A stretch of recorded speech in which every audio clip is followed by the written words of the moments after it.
All right, how to factory reset the Kwikset 620. So you're gonna start off on the back here. You're gonna go ahead and remove this back plate right here. You're gonna take the battery pack out. It just slides just like that. And down here, you're gonna see a program button.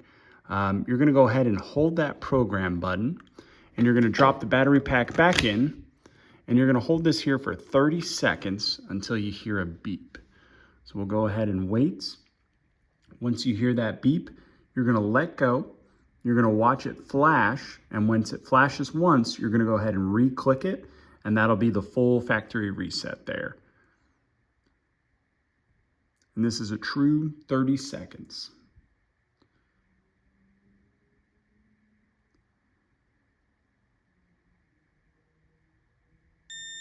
There you go. Flashes red once, re-click it.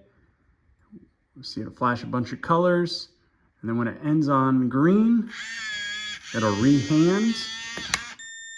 You can see. There you go. That's the factory reset right there. If you guys have any questions, let me know. But factory resets are good for new locks, or if you're ever having issues with syncing, it's a good place to start. So there you guys go. Let me know if you have any comments. I'm happy to help you out. Thanks.